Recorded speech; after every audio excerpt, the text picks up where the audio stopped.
Okay, Fran, you're all set. Great. Good morning, everyone, and welcome to the June 8th, 2023 Connecticut Paid Leave Board of Directors meeting. I would like to call the meeting to order. The time is, 9:05. I would also like to thank members of the public for joining us, and we will move right into Amber, please taking attendance. Thank you, Fran. Good morning, everyone. I'm going to take attendance. Ava Bermuda Zimmerman. Present. Mr. Canada. Present. Adrienne will not be joining us. Britt Marie will not be joining us. Andrea Comer. Present. Michelle Gilman. Present. Sheila Hummel. Sheila has not joined us. Sally Piano. Has not joined us. Ellen McKitterick. Present. Fran Pastor. Present. John Scott. Here. Mike Soltis. Here. Molly Weston Williamson. Present. Holly Williams. Holly has not joined us. Nope, Holly's with us. Oh, Holly's in. Okay, all right. And Justin Bertman. Present. All right, we have a quorum. Stephanie, thank you so much. And thanks to everybody who is in person and for attending in person today. We're going to move right into item 2. May I have a motion to approve the May 11th minutes, which were distributed last week? Motion to approve, John Scott. Thank you, John. Second. Thank you. All in favor? Aye. Aye. Aye. Any abstentions? I abstain. I was absent. Thanks, Justin. Okay, the motion carries. Thanks, everyone. I'm sorry, Fran, can I interrupt for just one moment? Of course. So, we should have done this before the minutes, but that's okay. I'd like to give Michelle Gilman the opportunity to introduce her designee to the team and to thank Michelle for her time serving on the board. We know that she continues to be a supporter of the Leave Authority, but she has asked a member of her executive team to be her designee moving forward. So I'd just like to give her that moment to introduce that before we move on to the rest of the meeting. Of course. Thank you. Sorry about that. Thank you, Erin. Thank you, Fran. Wanted to really thank all of my fellow board members and the staff of the authority for all their continued work. As Erin indicated, I plan to continue to be involved in the authority and the good work and the mission of this team and this effort. But with the addition of Dr. Alice Pritchard to the GIS team, I've asked her to be my designee moving forward on the authority board. Alice comes to the state service, to DAS in particular, with a long record of service, not only to the state, most recently to the Connecticut State University system, but also to nonprofits and other areas within Connecticut that really have contributed to our public service and private sector across the state. So really excited to welcome Alice, who is our new Director of Workforce Development and Strategic Initiatives. So really looking forward to her being a part of this team moving forward. Thank you. Thank you. Thank you so much. All right. Thank you, Fran. Okay, wonderful. Alice, welcome. Michelle, thank you so much. Okay, Harinda, would you please provide the actuary quarterly update? Thank you. I'm going to share my screen. Good morning, everyone. Good morning.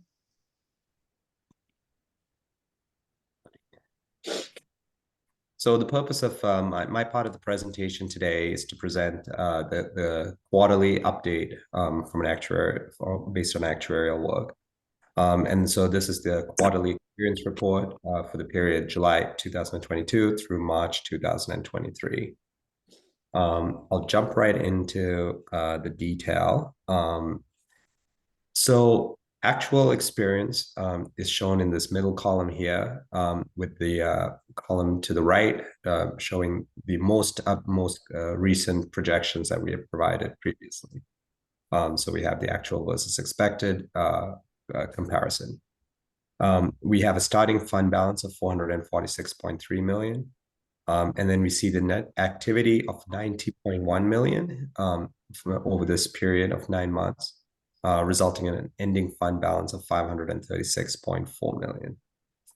That net fund activity includes contributions of 330.5 million, investment income of 11.2 million, income claims of 218.6 million, and other expenses of 32.9 million. So that's what makes up 90.1 million to get to the 536.4. In comparison, the prior financial projections had slightly lower contributions at 27.6 million, and also slightly higher, a little higher incurred claims, 236.3 million, which compares to the 218.6 million. Those two plus a little bit of a difference between investment income and other expenses contributes to a net activity amount of just under 70 million at 68.6 million. So actual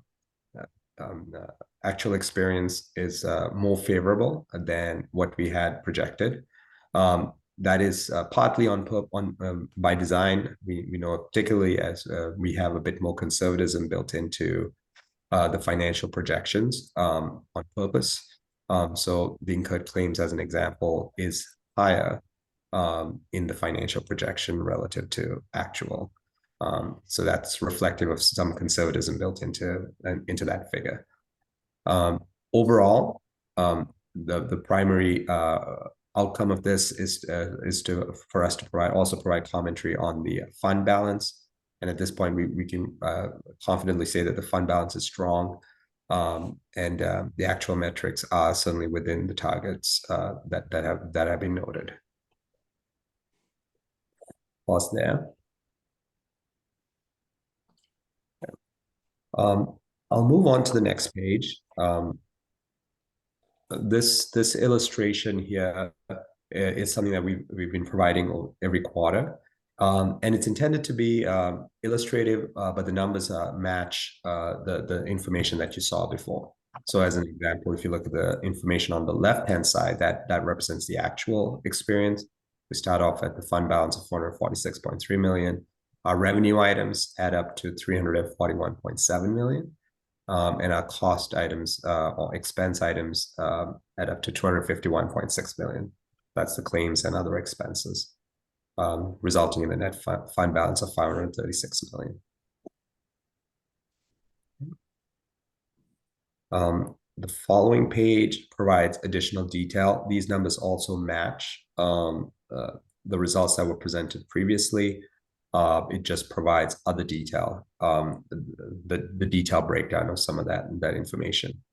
I'll point out we have, as an example, a breakdown of the other expenses noted here that add up to the 32.9 million.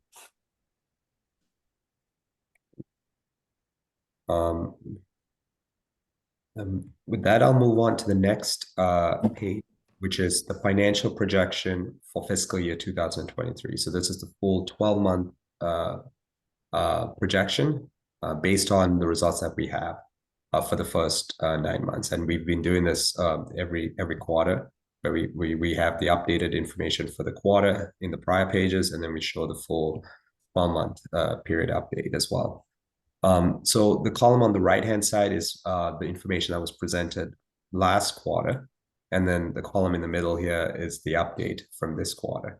So the financial projection for the updated financial projection gives us a net activity total of 104.1 million. So contributions earned of 443 million, investment income of 17 million, incurred claims of 315 million, and other expenses of 40.9 million, resulting in net activity of 104.1 million.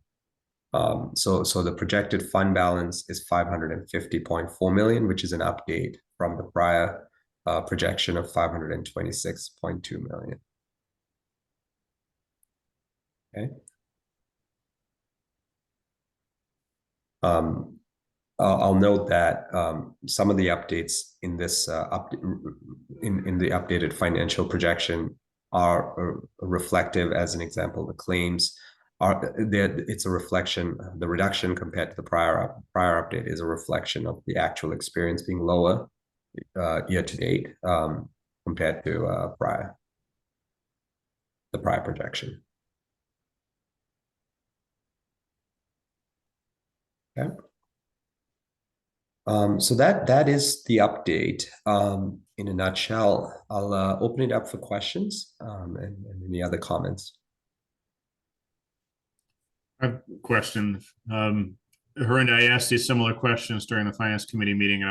If you can go back to one of the earlier screens, well, that one works right there. I guess my stomach grumbles when I see that we're extracting over $500 million from the Connecticut economy, and we're sitting on a number that large.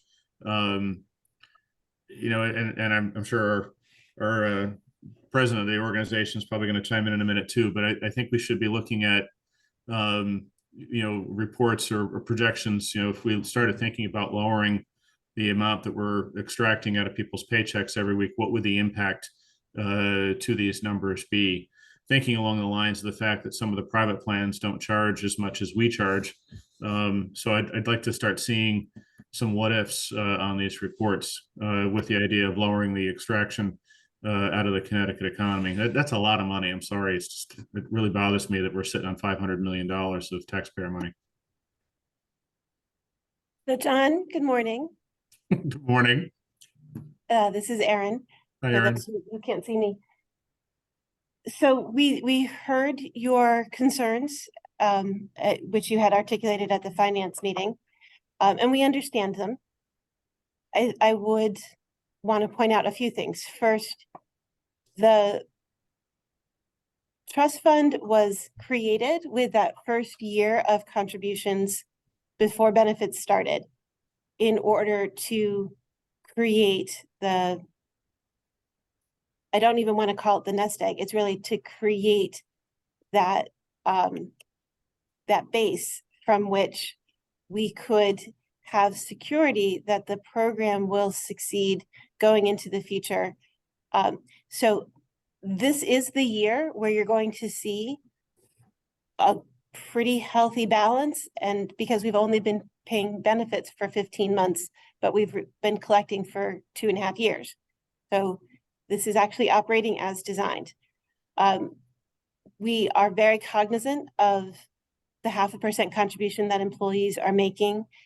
We recognize the need for the board to consider every fall whether that number should go down. However, we really only have 2 data points. We do not yet know trends. We do not yet have a vector. We really need to have a better understanding of claims. 2 full years of claims would be preferable to be able to know, is 7,500 applications a month going to be our run rate? Is it going to go higher? Are our efforts to help the claim processing going to mean that we have a higher approval rate? There are still a lot of unknowns.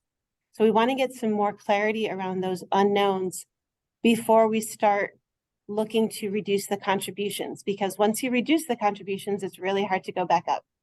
So while we have asked Spring to begin considering impact in scenarios, it's really premature.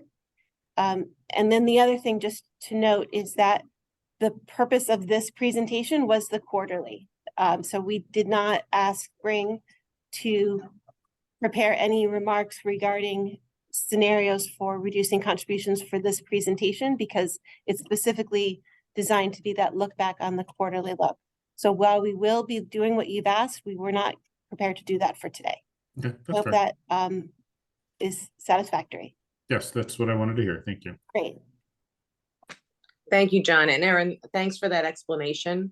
I'm not going to chime in too much here, but I do 100% agree with what was stated. Yes, this is a quarterly report. We're going to look more closely at this after we have 2 years under our belt.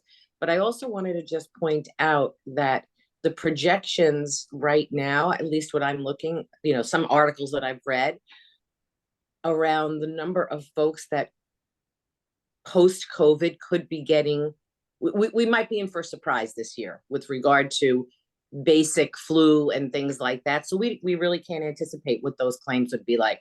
Just my kind of like, armchair feedback on where the claims could possibly go. Fran, I saw that Justin had his hand up.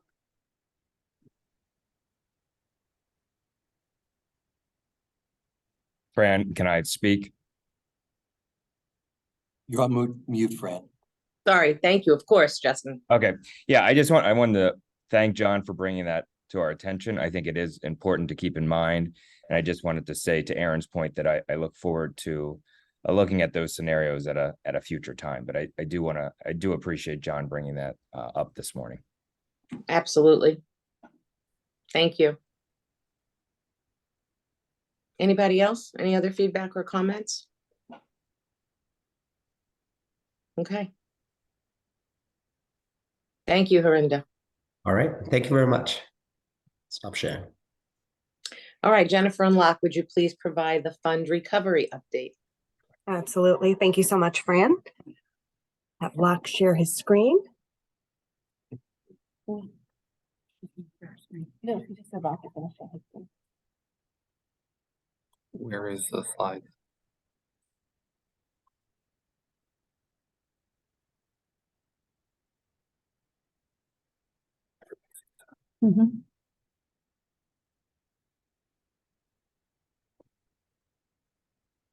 Bear with us for just a moment while we get the slides up. I can't remove that.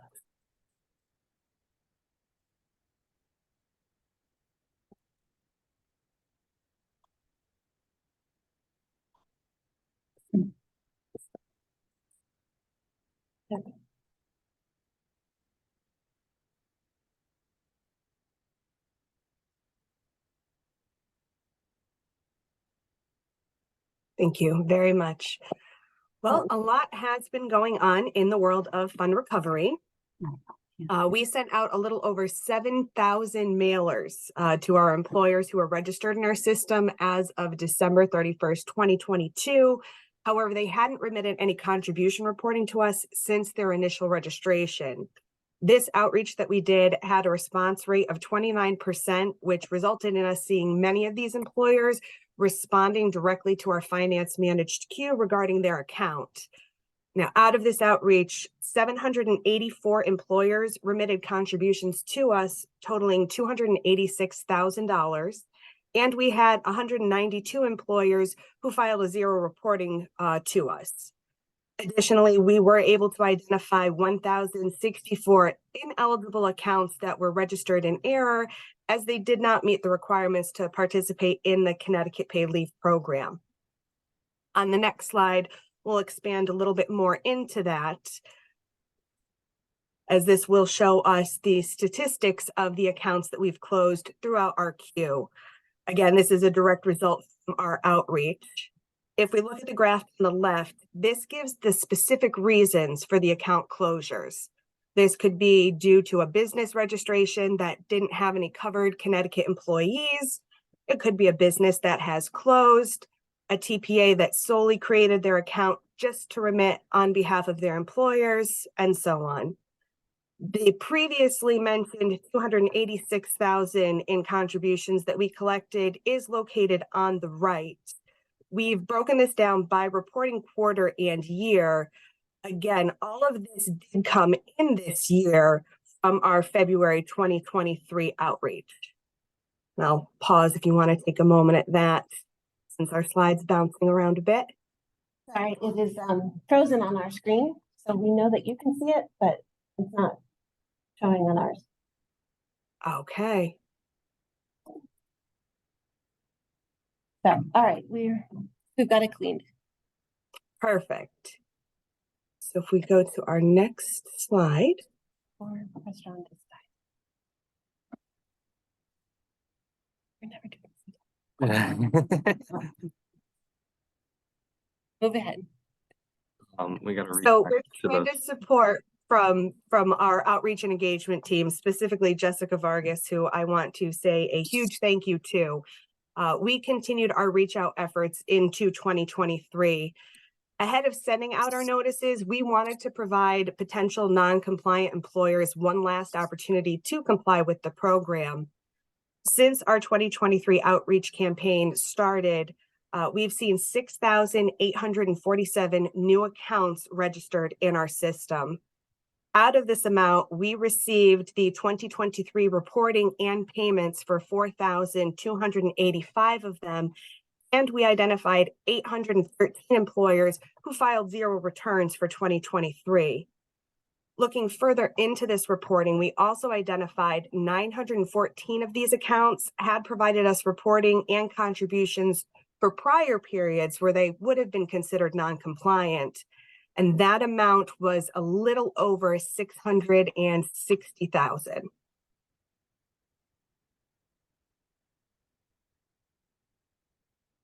So from our 2023 outreaches alone, we have collected $1.78 million on the new accounts that have registered in our system, as well as from previously non-compliant accounts due to our fund recovery efforts.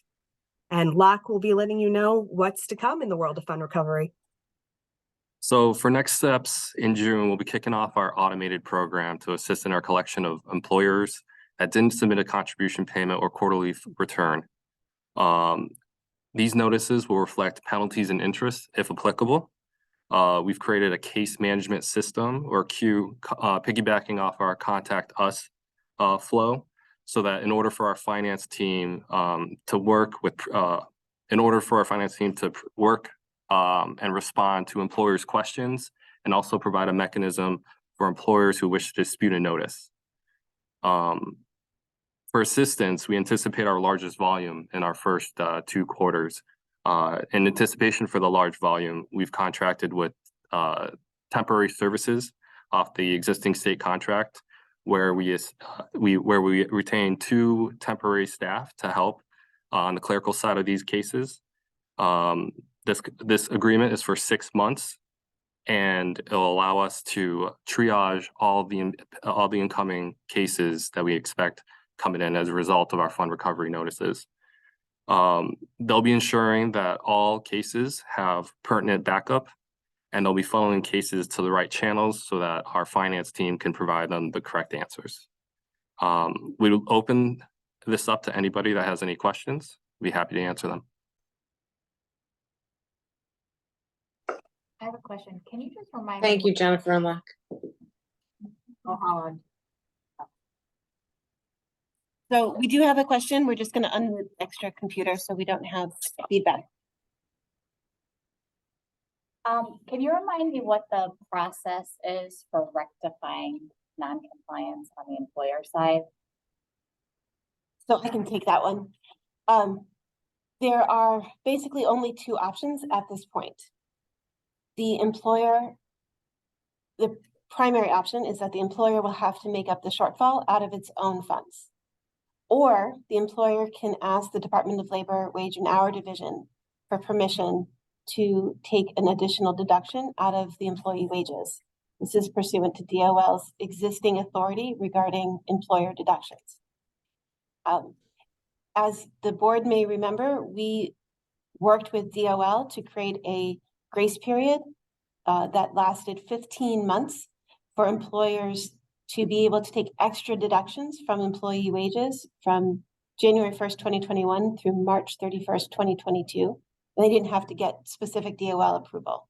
Employers that did not take advantage of that grace period now do have to make an argument to DOL as to why they ought to be able to take an extra deduction, which is why we think most employers realistically are going to have to come up with the funds on their own. They cannot go back to the employees because it wasn't the employee's fault that the employer failed to comply with its obligations. Mm-hmm.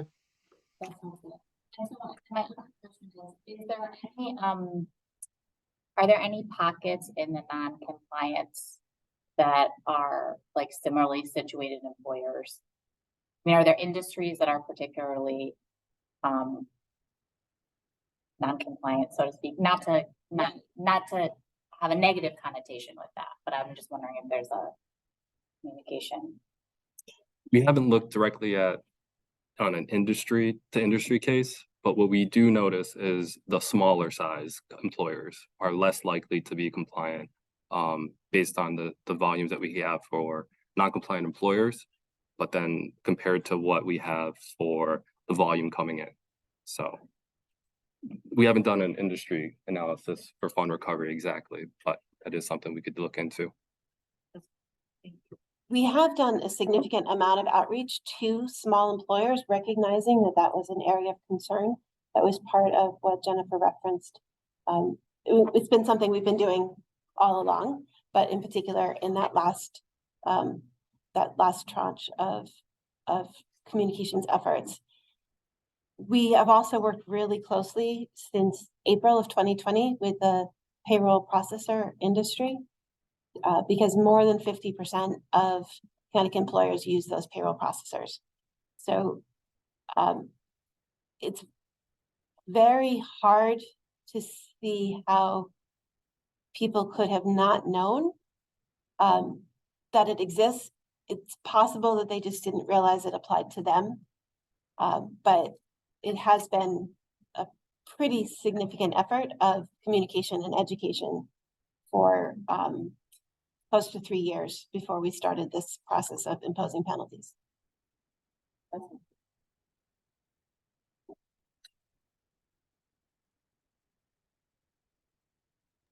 I'd be interested to see exactly what the numbers look like. And that being said, I know that you and the team have made, incredible efforts in trying to reach those really tiny employers.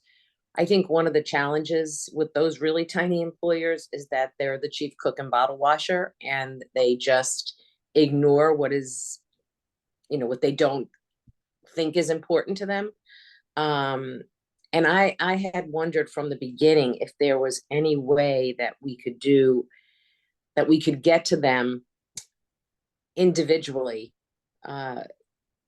to bring this to their attention in some other way besides all of the remarkable and diligent outreach that has already been conducted. And I don't know if that's possible. Like, I don't know how you would get contact information, maybe from the Secretary of State, but these really small employers, they are just overwhelmed with the day-to-day of their business. So it's really hard for them to focus on this. But I understand that this is our process. This is the way it is. And at some point, you kind of have to say, you have to be aware of this kind of stuff.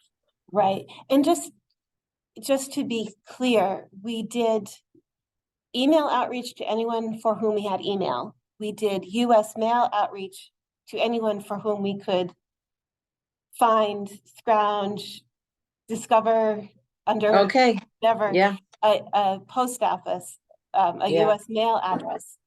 And we're continuing our efforts. We have knocked on the door of every state agency who could possibly have addresses of businesses to say, what do you have?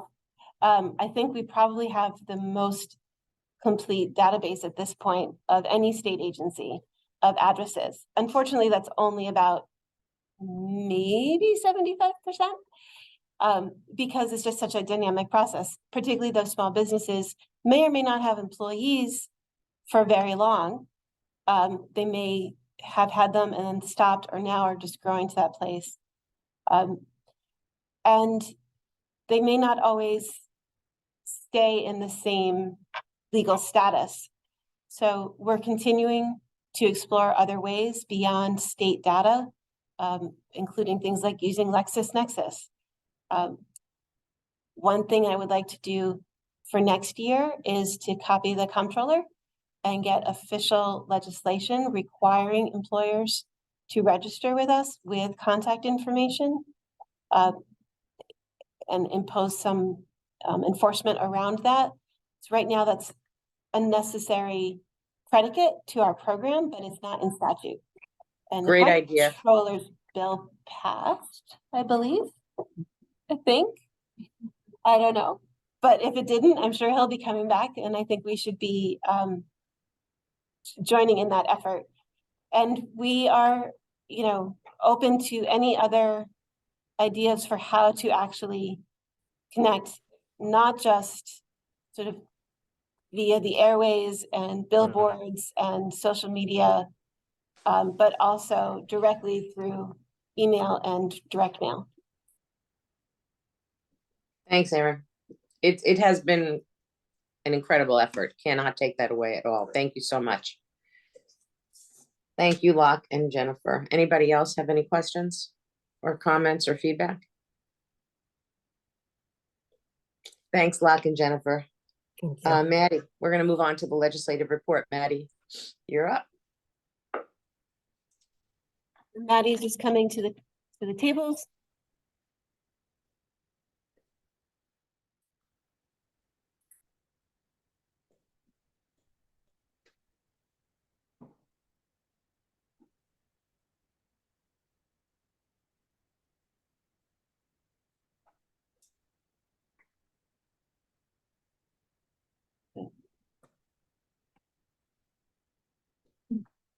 Okay, sorry.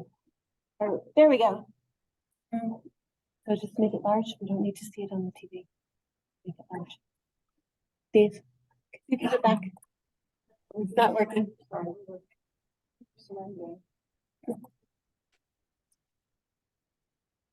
Our technology in the room is being very fickle with us today. So we're just coordinating at this point 6 different laptops to try to make this work. Thank you for your patience. Can you make it large? About that, so we are working on enhancements to our technology here at work. Thank you, Commissioner. Absolutely. Nothing like immediate. So just Put it in presenter. Oh, here we go. there it is. All right. Can everybody see Maddie's screen? Can anybody see Maddie's screen? No. Yes. Okay. Yes. Yes, yes. Cool. Okay. Okay, great. Good morning, everyone. I'm here to just provide a quick update on our legislative work. The 2023 legislative session ended yesterday, June 7th. This year, we monitored several bills that could impact our work. And we've highlighted 2 really in particular over the last few months. I also talked more in depth earlier this week on Tuesday. It's been a long week. On Tuesday at the Policy and Personnel Committee meeting. But I'll just go through it quickly here today too. So first, we supported Senate Bill 1179, an act amending Connecticut paid family medical leave. As a reminder, again, we've covered this, I think, a few different times over the last several months, but the bill provided a clear definition of municipality for Connecticut paid leave in FMLA. It created a procedure for tribes to participate in Connecticut paid leave. And then it also clarified language around someone who receives employer provided benefits concurrently with paid leave. Senate Bill 1179 passed the Senate on May 24th with an amendment, which we also supported. The amendment made really 2 key changes, well, actually 3 key changes. First, the original bill allowed tribes to opt in to Connecticut paid leave, basically through a procedure similar to how we treat sole proprietors. The amended bill that passed the Senate represented conversations that we had with the Mashantucket tribe, and instead it enabled the state to enter into an MOU with the tribes to allow them to participate in our program. This language respected tribal sovereignty, and it also represented, conversations that we had with key stakeholders. Second, the amendment clarified that employer-provided benefits may offset or coordinate benefits with Connecticut paid leave only to the extent that compensation is actually paid. It also stated that unless mandated by state or federal law, that I have to worry about that. Okay, I'll just keep going.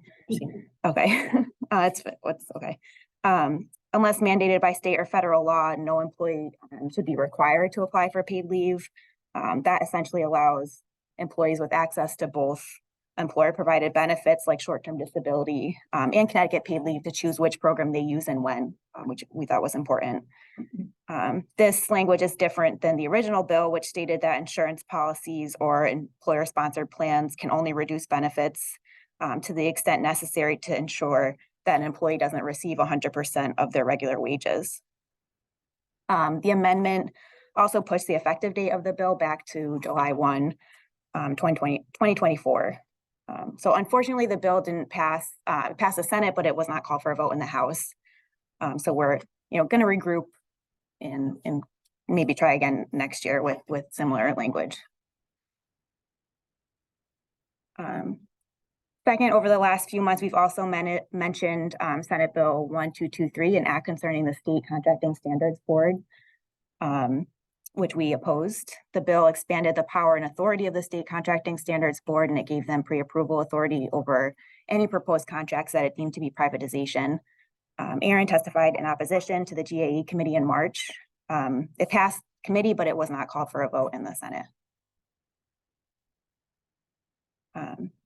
In terms of legislative outreach, Nancy and I tabled at a really great event at the Capitol at the end of May. It was hosted by the Bipartisan Women's Caucus. It was like a women's health and wellness fair. We were there as well as some like healthcare providers and different small businesses. It was a really great event. So just some pictures from that. And I'll take any questions. Should I stop? Okay. Thank you, Maddie. Any questions, comments, feedback? Thanks, Maddie. Okay, we're going to move on to the committee reports, policy and personnel. Mike? Good morning. Our committee met this month and we discussed 3 topics. A contingency plan for the CEO's delegation of authority in the event the CEO is unable to perform her functions for a short-term or long-term.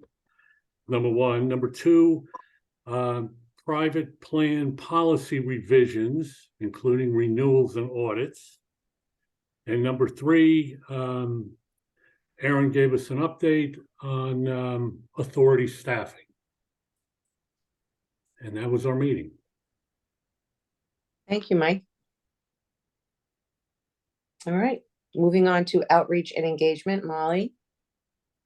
Thanks, everyone. The committee met last month, and we got an update on a variety of outreach work, including a lot of stuff related to some of the compliance stuff we heard about earlier, and on legislative work, including a not quite as up-to-date update from Maddie, because things hadn't happened yet when we met a few weeks ago, and then talked some with Nancy about upcoming podcasts, and then we'll meet again next week. Thanks, Molly. Dave, finance and audit. Well, this is Holly. I'll just say that the committee met last month and received the actuary quarterly and fund recovery updates that we went through, and then as well as an update on the APA audit, which Erin will provide in her CEO report, and Dave is going to take us through our financial reports. Thank you, Holly. I'm not sure who actually. Okay, good morning, everybody. Can everybody hear me okay? Yes. All right, excellent. I'm going to share my screen.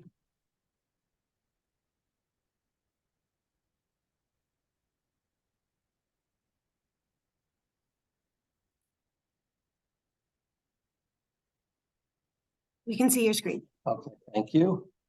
Bear with me one moment. Okay, so we are going to go over the financial results for April, preview of May, and projection for the end of the year.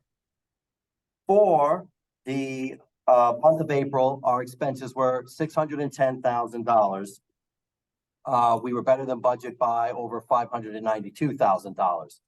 The significant expenses for the month were $516,000 for salaries and related expenses, almost $37,000 for software, IT licenses, and over $27,000 for consulting services. This month was a little lighter than usual because during the month of April, we were converting over from Bank of America's bill platform to bill.com directly. So we froze expenses for about a week or so and then paid the remaining expenses in the month of May, which you'll see. The other item you'll see is income less expenses. You'll see a negative variance there of $4.4 million. I don't want anyone to be alarmed at that, because what happened was we didn't transfer the administrative fee for paid leave in April because we didn't need to. Why didn't we need to? Because we had enough in operating reserves. And I'll demonstrate that on the balance sheet slide in a second. That's what was going on with operating. Moving on to bond funds, we spent over $279,000 in bond funds this month, mostly on the fund recovery project. We were over budget for the month by $54,000. However, we are still ahead year to date by $3.7 million. We do expect that variance to shrink in the next couple of months because we thought the spending would happen in the beginning of the year as opposed to the end of the year. But we still think by June we'll be ahead of budget by the end of the year. As far as where bond funds are compared to what was at the allocation of $16 million, we spent $12.7 million so far, and we have over $3.2 million remaining of those allocated bond funds. Moving on to contribution activity. Our net activity for the month was over $106 million. That is better than budget by $40 million. There are a few drivers of that this month. Benefits paid were $24 million for the month. That's about $6 million, a little over $6 million a week. That's been our run rate so far. So we were better than budget by $13 million. That was the first major driver of why we were better than budget. The second major driver was our contribution revenue for the month was $130.8 million. And that was better than budget by almost $18.3 million. The bulk of the contributions come in the month after a quarter end is due. So the quarter end was March. So April, most of the employers like to pay the last month. Most of the employers like to pay the last week. And if you have a payroll provider, they want to pay the last day. In fact, the end of April was a weekend, so they hit send on Friday and we got the money May 1st. They love that float. But anyway, the money counts for April. And just to show everybody, I'm going to move forward to the next slide for a second, what our contributions look like. Let me make this a little smaller so you can see the whole thing. Hopefully this is not too small. The gray bar is the contributions we received in the most recent current quarter I'm talking about. So compared to prior quarters, you can see there's an uptick every year. In fact, this year, the contributions were 8.4% higher than they were the prior year. And then what happens for the rest of the year, the contributions go down. Why? Well, number one, more employees hit the FICA cap. So once they hit the cap, there's no withholdings from them. And also the first quarter is always the highest because that's when bonuses are paid, pay increases are instituted and things like that. So first quarter we've always seen historically is the highest. Oops.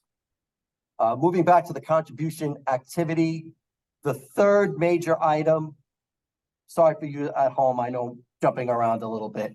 The third major driver of the $40 million positive variance for the contribution budget was the administrative fee. Again, we didn't transfer the administrative fee from contributions to the operating fund because we didn't need to because we had the money. So this is a positive variance overall on the contribution fund.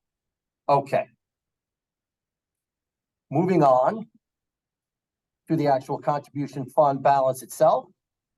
We are at $554.7 million as of the end of April. The two biggest drivers are the contribution revenue of $954 million. As everyone pointed out earlier, that started back in January of 2021, and the benefits paid out, which started January of 2022, a year later, have been almost $344.5 million. And so there's obviously other expenses in there, administrative mostly.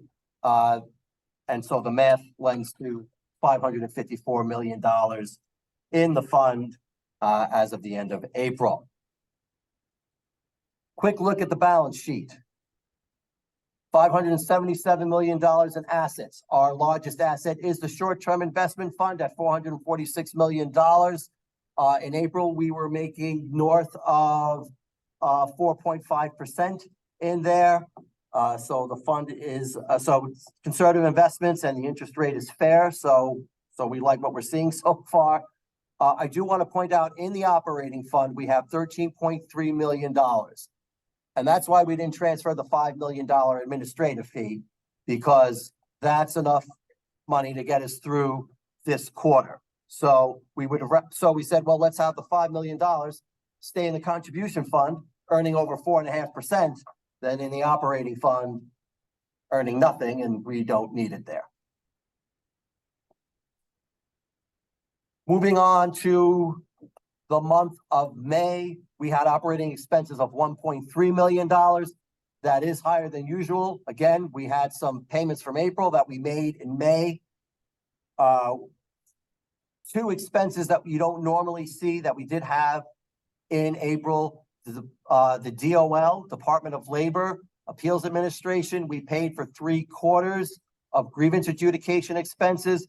There were some questions, they went back, they had to correct some things. But ultimately, we got it in the system and we paid for 3 quarters in the month of May. Like I said, that was $376,000.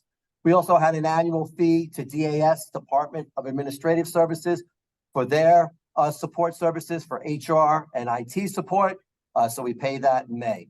Everything else in the month of May was typical salaries and benefits, outreach, and things like that. Do want to point out that for the month of May, benefits paid were $24.5 million, slightly higher. We did have our highest recorded week of benefit payments in the month of May at $6.4 million. So we are starting to see a slight uptick. The average for the month was about $6.1 million a week. Before it had been about $6 million. So we are seeing an increase there. Contributions for the month were $855,000. Again, it's the beginning of the quarter, so most employees like to pay at the end, but some do pay as time goes on. So having said all that, where do we think we'll be at the end of the year? For our operating budget, our expenses will be at $12.2 million. That's almost $4.9 better than budget. Why? 2 big drivers of that. Number one is staffing expense. We started staff later than we had budgeted. The position started later, or they are still open and the budget had them filled by this time. So that's the one driver. The other was IT consulting. We thought we could use more outside consultants, but it turns out we didn't have to. Thank you, Lori. So we didn't have to spend that. So that's another major driver of why we're better than budget in terms of operating expenses. And last but certainly not least, where do we think the contribution activity will be at the end of the year? We think there'll be net activity of about $88 million. That's $143 million better than budget. Again, the big driver of that is benefits paid. We think will be $123 million better than budget, because the benefits we're paying out were less than what we budgeted. Why? We budgeted very conservatively over a year from now because we had just paid budgets. We had like 2 months of activity, so that's not a trend. So we just wanted to make sure we had money in the budget to cover that. So that's why we're better than budget. That's where we are right now. Does anybody have any questions?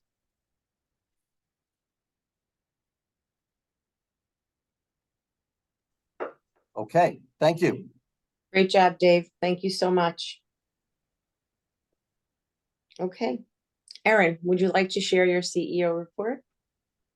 Certainly. You Can are? you hear me? Can I be heard? We hear you. Thank you. So a couple of things to report. The first is that we are in the final stages of working with the auditors of public accounts on their audit of the organization through 2020, 2021, and those fiscal years.